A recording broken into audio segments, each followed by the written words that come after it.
حسینیت، یزیدیت۔ اعوذ باللہ من الشیطان الرجیم، بسم اللہ الرحمن الرحیم۔ الحمدللہ رب العالمین، والصلاة والسلام علی اشرف الانبیاء والمرسلین، وآلہ الطیبین الطاہرین المعصومین، ولعنۃ اللہ علی اعدائہم اجمعین۔ اما بعد فقد قال اللہ تبارک وتعالی فی کتابہ المجید وفرقانہ الحمید وہو اصدق القائلین وقولہ الحق۔ یا ایھا الذین آمنوا اتقوا اللہ وکونوا مع الصادقین۔ صلوات۔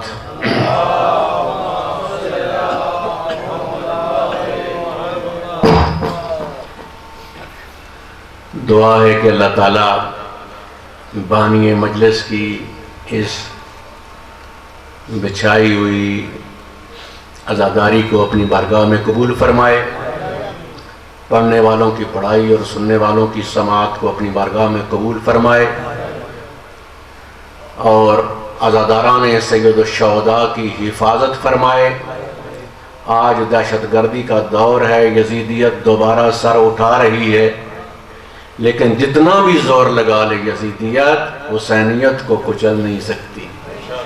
حسینی اپنا سر تو کٹا سکتے ہیں مگر جھکا نہیں سکتے۔ میں نے آپ کے سامنے اللہ تعالیٰ کا فرمان تلاوت کیا، اہل ایمان سے کتاب کر کے خدا فرماتا ہے، یا ایھا الذین آمنوا اتقوا اللہ وَكُونُوا مَعَ الصَّادِقِينَ۔ اے ایمان والو، تقوی الہی اختیار کرو اور صادقین کے ساتھ ہو جاؤ۔ توجہ ہے، آیت کے تیور بتاتے ہیں کہ صادقین کے ساتھ ہونے سے پہلے تقوی ضروری ہے۔ تقوی الہی ہوگا تو توفیق حاصل ہوگی کہ متقین کے ساتھ ہو جائیں، کیونکہ ہم اذان میں کہتے ہیں نا، اشہد ان امیر المومنین و امام المتقین، کہ علی مومنوں کے امیر ہیں اور متقیوں کے امام ہیں، لہذا تقوی شرط اول ہے۔ تو جو فرما رہے ہیں، اب تقوی کیا ہے؟ عام طور پر تقوی کا معنی کیا جاتا ہے اللہ سے ڈرو، اللہ سے ڈرو۔ ڈرتا تو اس چیز سے ہے جو نقصان پہنچانے والی ہو۔ ہاں، اللہ تو اپنے بندوں پر رحیم ہے، رؤوف ہے، تو یہ اللہ سے ڈرنے کا فلسفہ سمجھ میں نہیں آتا۔ اللہ سے ڈرو نہیں، اللہ کی نافرمانی سے ڈرو۔ تو جو فرما رہے ہیں، اب یہ تقوی، یہ ڈر، یہ خوف، نافرمانی سے ڈرنے کا خوف کیوں ہے؟ جتنا ہی دل میں خدا کی عظمت جاگوزی ہوگی، اتنا ہی نافرمانی کا خوف ہوگا۔ بلکہ اگر آپ نافرمانی نہیں بھی کرتے، عظمت کا خوف ایک علیحدہ چیز ہے۔ ہاں، اگر آپ کسی پیر، کسی عالم دین کا احترام کرتے ہیں، اسے اپنے گھر دعوت دیتے ہیں، آپ اس کے مزاج کی ہر چیز مہیا کرتے ہیں، لیکن جب وہ ہستی آپ کے گھر میں آتی ہے تو آپ کیا کہتے ہیں؟ حضور، میں بڑا شرمندہ ہوں، میں آپ کے شایان شایاں اہتمام نہیں کر سکا، حالانکہ آپ نے بہت کچھ کیا ہوا ہے اور آنے والی ہستی بھی راضی ہے، لیکن اس ہستی کی عظمت اتنی ہے آپ کے ذہن میں کہ آپ اپنی اچھائی کو بھی اچھائی نہیں سمجھ رہے۔ ہاں، اسی سے سمجھ آتی ہے معصومین کی وہ مناجات۔ ہاں، آپ نہج البلاغہ اٹھا کے دیکھیں، صحیفہ سجادیہ اٹھا کے دیکھیں، بار الہ ہم بڑے گناہگار ہیں، وہ معصوم ہیں، گناہگار نہیں ہے۔ عظمت خدا اتنی ہے ان کے سامنے کہ نماز میں جاتے ہیں تو کانپتے ہوئے نظر آتے ہیں، امام سجاد کھڑے ہوتے ہیں تو ایک رنگ آتا ہے ایک رنگ جاتا ہے۔ پوچھا گیا مولا یہ آپ کی یہ حالت؟ کہا تمہیں پتہ نہیں کس عظیم مالک کی بارگاہ میں کھڑا ہوں؟ ہاں، یہ عظمت خدا کا خوف ہے جو انبیاء اور رسل کو ہوتا ہے، جو ائمہ کو ہوتا ہے۔ جتنی معرفت زیادہ ہوتی ہے اتنا ہی خوف زیادہ ہوتا ہے، اور جتنی ماء و شماء کی معرفت کم ہوتی ہے اتنا ہی ہم خدا کو کوئی اذیت نہیں دیتے۔ کیا ہوا، یہ چھوٹا سا گناہ ہم نے کر لیا تو کیا ہے؟ ہاں، معصوم فرماتے ہیں چھوٹے گناہ کو چھوٹا نہ سمجھو اور بڑی نیکی کو بڑا نہ سمجھو۔ ہو سکتا ہے جس نیکی پر اترا رہے ہو، جن نمازوں پر، جن حجوں پر، جن مناجات پر اترا رہے ہو، کل یہی تمہارے منہ پر مار دی جائے۔ لہذا چھوٹی نیکی کو بھی چھوٹا نہ سمجھو، چھوٹی برائی کو بھی چھوٹا نہ سمجھو۔ ہو سکتا ہے یہ چھوٹی برائی آپ کے سارے اعمال کو لے ڈوبے، اور ہو سکتا ہے یہ چھوٹی نیکی آپ کے سارے گناہوں پر پانی پھیر دے، سارے گناہوں پر پانی پھیر دے۔ لہذا کوشش کرو کہ تقوی الہی اختیار کرو۔ تقوی یہ بھی نہیں ہے، عام طور پر تقوی سمجھا جاتا ہے کہ جو بندہ بس خاموش ہو، بیٹھا ہو، بس کوئی کسی سے نہ اچھی بات نہ بری بات، جنگل میں چلا جائے، مخلوق خدا کو چھوڑ دے، یہ صوفیت ہے، یہ تقوی نہیں ہے، یہ رہبانیت ہے۔ اسلام میں رہبانیت نہیں ہے۔ مزہ یہ ہے کہ اس گناہوں کی بستی میں رہتے ہوئے انسان اپنے دامن کو صاف رکھے۔ معصوم نے تقوی کا معنی بیان کرتے ہوئے فرمایا کہ یوں سمجھے کہ آپ ایک تنگ راستے سے گزر رہے ہیں جس کے دونوں طرف کانٹے ہیں، آپ اس طرح اس راستے سے اپنے دامن کو بچا کے گزریں کہ کوئی کانٹا آپ کے دامن کو چبھنے نہ پائے۔ یہ ہے تقوی۔ تو یا ایھا الذین آمنوا اتقوا اللہ وکونوا مع الصادقین، اے ایمان والو تقوی اختیار کرو اور سچوں کے ساتھ ہو جاؤ۔ یہ نہیں کہا سچوں کو مان لو، تو جو ہے ماننا اور ہے، ساتھ ہونا اور ہے۔ قرآن کی ایک اور بھی آیت ہے، محمد الرسول اللہ والذین معہ اشداء علی الکفار رحماء بینہم۔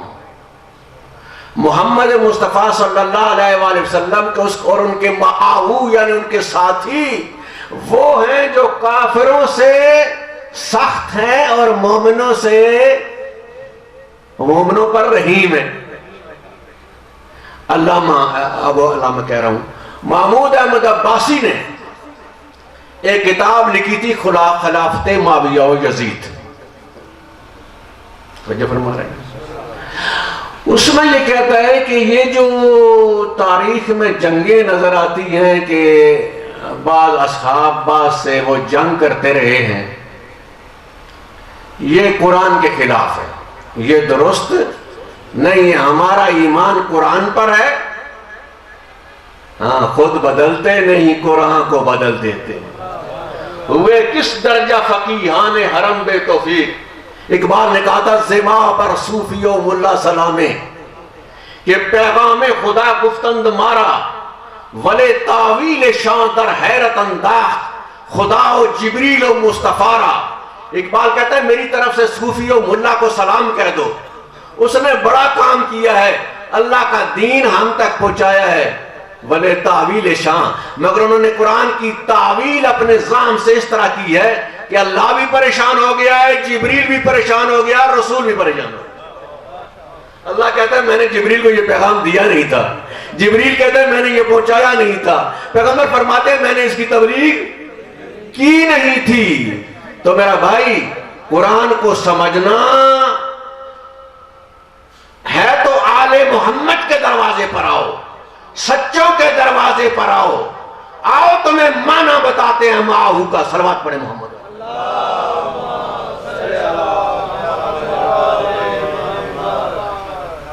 عموماً کہا جاتا ہے کہ شیعہ اصحاب کو نہیں مانتے، یہ غلط بات ہے۔ جس قدر ہم اصحاب کو، اصحاب رسول کو مانتے ہیں کوئی نہیں مانتا۔ آپ امیر المومنین کے نہج البلاغہ اٹھا کے دیکھیں، اصحاب رسول کی تعریف سے بھری پڑی ہے۔ آپ صحیفہ سجادیہ اٹھا کے دیکھیں، اصحاب رسول کی تعریف سے بھری پڑی ہے، مگر اصحاب کی تعریف سے توجہ ہے۔ صلوات پڑھے محمد علیہ محمد رسول اللہ والذین معاہو وشد علی الکفار رحماء بینہم۔ ملا عباسی معاہو کا معنی سمجھ، قرآن نے معاہو کی صفات بیان کی ہے کہ جو کافروں کے ساتھ سخت ہیں، آپس میں رحم دل ہیں۔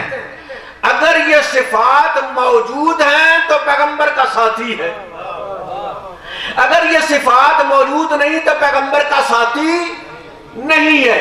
اگر اس زمانے میں بھی کچھ لوگوں کے اندر یہ صفات موجود نہیں تھی تو وہ معاہو کے مصداق نہیں تھے، اور آج کے دور میں بھی پیغمبر اکرم کی نبوت تو قیامت تک ہے نا، پیغمبر کے ساتھی بھی قیامت تک ہے۔ تو جو ہے آج بھی جن کے اندر یہ صفات پائی جاتی ہیں وہ پیغمبر کے ساتھی ہونے کے مسائل۔ تو کونوا مع الصادقین، سچوں کے ساتھ ہو جاؤ۔ پہلے تو ہمیں پتہ چلنا چاہیے کہ سچے ہے کون، صدیق کون ہے، صادق کون ہے۔ ہم نے تو، ہمارے پاس جس نے 2-3 بار سچ بولا ہم نے کہا یہ صادق ہے، ساری دنیا سے جھوٹ بولتا رہا ہو، ہم سے سچ بولے گا تو ہم کہتے ہیں یہ سچا ہے، یہ صدیق ہے، ساری دنیا سے جھوٹ بولے۔ اسی طرح کسی نے 1 مرتبہ ہم سے جھوٹ بول لیا اور 99 مرتبہ سچ بولا، ہم سے جھوٹ بولا ہم نے کہا جھوٹا ہے۔ تو جو ہے اس لیے کہ ہم اس کے اندر کو نہیں دیکھ سکتے، ہم نے اس کے باہر کے حالات کو دیکھ کر اسے صدیق بھی کہہ دیا، اسے کذاب بھی کہہ دیا۔ لیکن اللہ جسے صدیق کہتا ہے اس میں جھوٹ کا شائبہ بھی نہیں ہوتا، کیونکہ اللہ اس کے اندر کے حالات کو جانتا ہے، اس لیے اسے صدیق کہتا ہے، اسے صادق کہتا ہے۔ تو یہ کون ہے، کن کے ساتھ، کن کے لیے کہا گیا ہے کہ ان کے ساتھ ہو جائیں؟ کونوا مع الصادقین۔ تو مخلوق سے پوچھنے کی بجائے کیوں نہ اللہ سے پوچھیں؟ ہاں، تو اللہ نے جب نصارہ کے ساتھ مباہلہ ہوا تو اس مسئلے کو حل کر دیا۔ قُلْ تَعَالَوْا نَدْعُوا أَبْنَاءَنَا وَأَبْنَاءَكُمْ وَنِسَاءَنَا وَنِسَاءَكُمْ وَأَنفُسَنَا وَأَنفُسَكُمْ ثُمَّ نَبْتَهِلْ فَنَجْعَلْ لَعْنَةَ اللَّهِ عَلَى الْكَاذِبِينَ۔ میرا حبیب ان سے کہہ دو تم اپنے بیٹوں کو لاؤ ہم اپنے بیٹوں کو لاتے ہیں، تم اپنی عورتوں کو لاؤ ہم اپنی عورتوں کو لاتے ہیں، تم اپنے نفسوں کو لاؤ ہم اپنے نفسوں کو لاتے ہیں، اور مباہلہ کرتے ہیں۔ اور جھوٹوں کے لیے اللہ کا عذاب طلب کرتے ہیں، اللہ کی لعنت طلب کرتے ہیں جھوٹوں کے لیے۔ پیغمبر اکرم صلی اللہ علیہ وآلہ وسلم نے اب چونکہ جھوٹوں کے ساتھ مقابلہ تھا، ایسے سچوں کو لانا ہے جو اللہ کے نزدیک سچے ہیں، جنہوں نے کبھی بھی جھوٹ نہیں بولا۔ پیغمبر اکرم نے پورے مدینے میں نگاہ کی، بہت سارے سچے ہوں گے، بہت سارے صدیق ہوں گے، لیکن پیغمبر اور خدا کی نگاہ میں بیٹوں میں فقط دو نظر آئے، حسن اور حسین۔ جب نساء نا کا صیغہ عام ہے، اس میں بیٹیاں بھی شامل ہو سکتی ہیں، اس میں بہنیں، بیویاں، سب خاندان کی بچیاں بھی شامل ہو سکتی ہیں۔ تمام خواتین کو پر نگاہ کی، فقط اپنی بیٹی کے سوا کوئی نظر نہیں آیا۔ یہی ایک صدیقہ ہے۔ پھر اپنے نفس کی طرف نگاہ کی کہ میرے نفس جیسا سچا کون ہو سکتا ہے؟ سوائے علی کے اپنے نفس جیسا سچا کوئی نظر نہیں آیا۔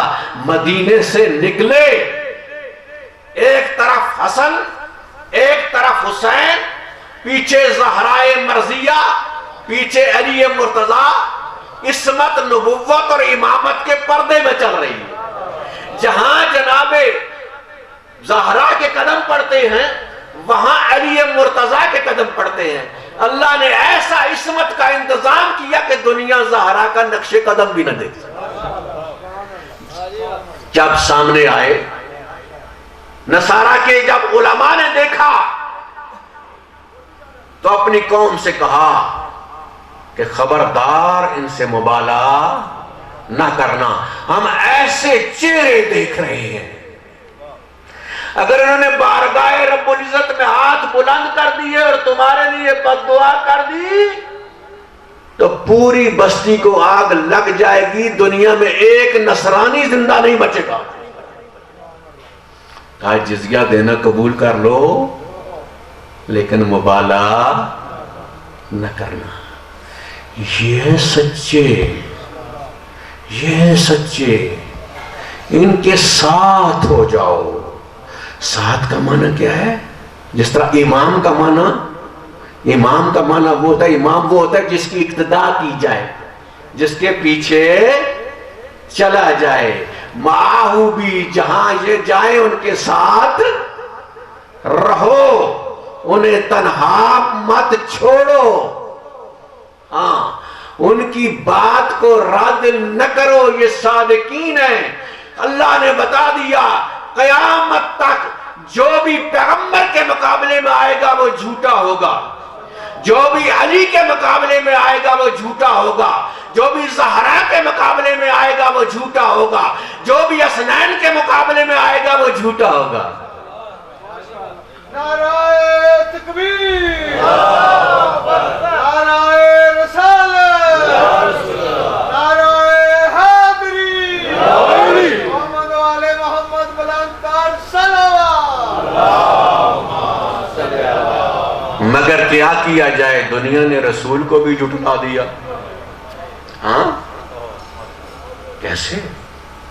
دیکھیں نا، رسول خدا نے فرمایا تھا ان الحسن والحسین سیدا شباب اہل الجنہ، جوانان جنت کے سردار ہیں حسن و حسین، مگر افسوس سردار نیچے غلام اوپر۔ ہاں یہ کربلا میں کیا یزید کو معلوم نہیں تھا؟ یہی وجہ ہے کہ 59 ہجری میں امام حسین علیہ السلام نے کربلا سے 2 سال پہلے جب حج پر گئے تو مکے کے چیدہ برگزیدہ افراد کو بلایا اور ان سے پوچھا کہ بتاؤ تم، کیا ہمارے نانا نے نہیں کہا تھا کہ ان الحسن والحسین سیدا شباب اہل الجنہ؟ کیا میرے نانا نے یہ نہیں کہا تھا کہ حسین منی و انا من الحسین؟ کیا میرے نانا نے یہ نہیں کہا تھا کہ الفاطمہ تو بضعۃ منی؟ میرے بھائیوں، اب تاریخ کی یہ انتہائی افسوسناک حقیقت ہے کہ وہ اہل بیت جس کے بارے میں خدا نے فرمایا قُلْ لَا أَسْأَلُكُمْ عَلَيْهِ أَجْرًا إِلَّا الْمَوَدَّةَ فِي الْقُرْبَى. ہاں، جن کی محبت کو اللہ نے اجر رسالت قرار دیا، وہ اولاد رسول کربلا میں کس طرح ذبح کر دی گئی. ذرا اپنی نگاہیں کربلا میں لے جاؤ کہ صبح سے عصر تک سارے مارے گئے. عباس کے شانے قلم ہو گئے، اکبر کے سینے میں برچی لگ چکی، شیرخوار علی اصغر بابا کے ہاتھوں میں تڑپ گیا. جب کوئی نہ رہا نا، نظر یمین و شمالا، حسین نے دائیں اور بائیں دیکھا، لاشیں ہی لاشیں پڑے ہیں. ایک بار آواز دی، حل من ناصر ینصرنا، ہے کوئی میری مدد کرنے والا؟ کوئی آواز نہیں آئی. ایک بار حسین کہتے ہو میرے شیر بیشہ جوانو، تمہیں کیا ہو گیا ہے؟ تھوڑی دیر تو پہلے میری آواز پر دوڑتے ہوئے آتے تھے، آج آنکھیں کیوں بند کر لیے؟ یقیناً شہداء کے لاشوں نے زبان حال سے کہا ہوگا، مولا اگر ہمارے راستے میں موت حائل نہ ہوتی تو ہم 1000 مرتبہ آپ کے قدموں پر جان نثار کرنے کے لیے تیار تھے. حسین نے اب آخری ودا کیا، آخری ودا کیا. بہن زینب ایک پرانی قمیض دے دو. بھیا کیا کرو گے؟ کہا میں ان کپڑوں کے نیچے پہنوں گا. میں جانتا ہوں میرا دشمن اتنا کمینہ ہے کہ وہ میرا لباس بھی نہیں چھوڑے گا. حسین نے پھٹی پرانی قمیض پہنی اور ایک بار ودا کر کے اتمام حجت کے لیے کہ لوگ یہ نہ سمجھے کہ حسین کا حوصلہ ختم ہو رہا ہے، حسین جنگ نہیں کر سکتا. حسین کے سینے میں 1900 تھے، 72 کے زخم علیحدہ تھے. ایک بار بابا کی تلوار اٹھائی، نعرہ تکبیر بلند کر کے یزیدی فوجوں پر حملہ کیا. تاریخ کہتی ہے 12 میل علی کا لال یزیدی فوجوں کو دھکیل کر پیچھے لے گیا. اتنے میں آواز آئی، یا ایھا الذین آمنوا اوفوا بالعقود، ایمان والو اپنے وعدے پورے کرو. ہائے حسین نے اپنی تلوار کو نیام میں ڈال دیا. ہائے اس مقام پر پہنچے، وہ نماز عصر کا وقت تھا، جو صدا اذان کی بلند ہوئی، نہ حسین گھوڑے پہ تھم سکے. آئے حسین نیچے آئے. تاریخ کہتی ہے کبھی گرتے تھے کبھی اٹھتے تھے. وہ کیوں؟ کبھی کوئی پتھر مارتا تھا، کبھی کوئی نیزہ مارتا تھا. حسین گرتے لڑکھڑاتے آئے اس مقام پر، آئے وحدہ گاہ پر. ادھر بہن زینب نے خیمہ چھوڑا، تلہ زینبیہ پر آگئی اور مخاطب ہو کے کہا، او ظالمو، او میرے بھیا کو کیوں قتل کرتے ہو؟ کیا یہ رسول کا نواسہ نہیں ہے؟ کیا یہ زہرا کا چاند نہیں ہے؟ کیا یہ پنجتن پاک کی آخری نشانی اس دنیا میں نہیں ہے؟ اور پھر میرے بھیا کو کیوں ذبح کرتے ہو؟ اور زینب فریادیں کرتی رہی. ادھر خنجر چلتا رہا. آخری ضرب چلی، آواز بلند ہوئی، قد قتل الحسین بعرض کربلا. سخت آندیاں شروع ہوگی، خون کی بارش شروع ہوگی. علامہ جوزی لکھتے ہیں 3 دن تک آسمان سے خون کی بارش ہوتی رہی. جو بھی پتھر اٹھاتے تھے نیچے ابلتا ہوا خون نکلتا تھا. ہائے دنیا کہتی ہے روتے کیوں ہو؟ ہم نہ روتے، حسین بھی شہید ہو گئے، ہم نہ روتے. عباس کے بازو قلم ہو گئے، اب نہ روتے، ہائے اصغر جیسا شیر خار شہید ہو گیا، ہم نہ روتے۔ رلاتی ہے تو کیا چیز، جب کبھی غیرت انسان کا سوال آتا ہے، بنت زہرا تیرے پردے کا خیال آتا ہے، ہائے ادھر شہید ہو گئے سارے، حسین شہید ہو گئے، ادھر خیموں کو آگ لگا دی، خیمے جل گئے، بچے پریشان ہو گئے، کوئی بچہ یا ولیہ یا حسینہ کہتا ہوا صحرا کی اس طرف نکل گیا، کوئی اس طرف نکل گیا، ہائے رات چھا گئی آل محمد پر، شام غریبہ چھا گئی، والی کی بیٹی کی جرات ہے، ایک بار پورے میدان کربلا سے بچوں کو چن چن کے جمع کیا اور سلایا، اور خیمے کی جلی ہوئی چوب لے کر کہتے خبردار، الحافظ والحفیظ کے نعرے بلند کر رہی ہے۔ اتنے میں دیکھتی ہے کہ دور سے کچھ بتیاں نظر آتی ہیں، جو بتیاں آگے بڑھتی بی بی کا اضطراب بڑھتا جاتا، بتیاں قریب آئیں، کہا خبردار ظالموں اب آگے نہ بڑھنا، ہم نے بڑے مشکل سے بچوں کو سلایا ہے۔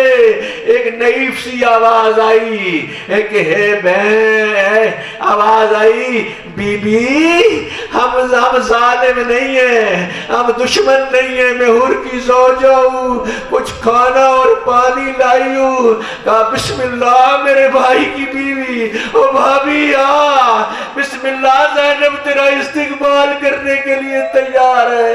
آئے زوجہ، حور کی زوجہ نے کچھ کھانا اور پانی دیا۔